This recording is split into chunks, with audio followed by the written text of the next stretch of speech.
Hey, Greg Silva, welcome to another session of our instructor training tips. And today we have something a little different in that we're actually combining a business system along with an instructor training tip. And the reason I put it under instructor training tips is the instructors on the floor are going to be doing it. The owner of the school, the manager of the school may implement this as a system, but it's combined efforts of both teams that are going to make this work. What we're going to talk about today is we do two things that are very powerful. One is we have a white belt buddy bash. Second is we do PG1. Now, our white belt buddy bash, the whole idea of that system, it's a method of doing something exciting for the kids, get the kids to bring in their friends, get their parents to come in, and we do a little orientation of the parents so they know the kind of the regulations and the systems we're doing in school. They know about testing, parents' night out, what to do for attendance. So they're learning about that. The kids are having a great time. They're bringing in their friends. Hopefully we're going to get some referrals out of that. Now, PG1 is a system we're doing after a student belongs to our school for 2 weeks. This is called the progress and goal checks. And it's really just a conversation that the head instructor, could be the program director, is having with the parents while the child is taking class. And the whole idea of PG1 is to really start training the students' parents on how to think. So when we're talking to them, we're telling them what to watch for in class. If you notice, when your child's taking class, the instructor is becoming a good finder. So they're looking for positive things that your child is doing, things that he's naturally doing well, really complimenting your child on that so we can build on those performance aspects and get your child better and better in the martial arts. But to get them better in the martial arts, the first thing we have to develop is self-confidence. So if you could help us at home become a good finder. In other words, if your child's making his bed or taking care of his room and you compliment on what a good job he's doing it, well, you're going to get repeated behavior like that. So as a team, we're going to try to build his confidence here at the school. Not we're going to try, but we are going to build his confidence at the school. At the same time, you can help us by trying to build his confidence at home. Now, at the same time, we're going to talk to the parents. We're going to say, your child's out there. Now, what's really important when you're watching your child out there, really be supportive. Give them a pat on the back, give them a hand. Try not to compare them with other kids in the class.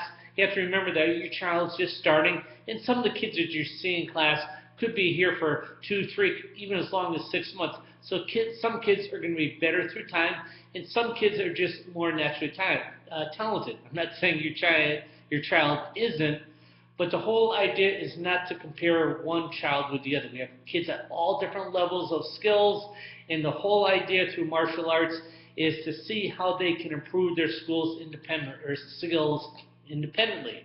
It's not really total competition here in martial arts. If you do have a competitor, it's probably yourself. So we really want to watch your child's self-confidence so we can build on that. Same time, we want to make sure we don't compare them to other kids.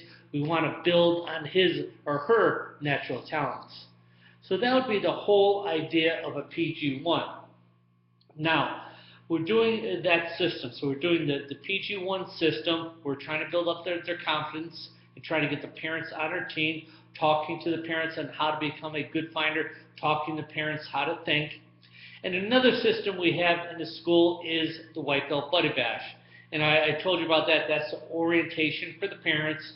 It's also a chance for the new white belt to bring their friends into school, experience the martial arts, get excited about that. So it's helping us with retention. It's also helping us with referrals. My suggestion is that we combine these. From now on, instead of doing two separate things, we pick out a certain day in the month when we have great attendance, and we call that our white belt orientation. And during the white belt orientation, we are going to do the PGs with everyone. Now, some people may have heard it for the second time, but you can't go over the PG too many times. It's that important. At the same time, by doing it at a certain class during the month, parents don't have to say, well, hey, I've got to take off this Thursday or this Saturday because my kid's having a white belt orientation. No, we're going to make it convenient for everyone. It's going to be done in a regular class. And when I say convenient for everyone, it's not only convenient for all the parents and the students, but it's convenient for the instructors. we're doing it during a regular class time. So during this regular class time, just pick maybe the third Thursday during your white belt class. This is the time every single month that we're going to do our white belt orientation. Now, instead of having the kids bring friends to the school, we're going to get the parents on the floor, because we'll also combine this with a parents class in which we teach them about pad holding and we teach them about coaching. And I'm going to go on with the next part of this video and really talk about exactly what we're going to do during this class, how we're going to get the parents on the floor, some of the drills we're going to do, and how we're going to naturally make teaching those drills part of educating the parents on the PG1.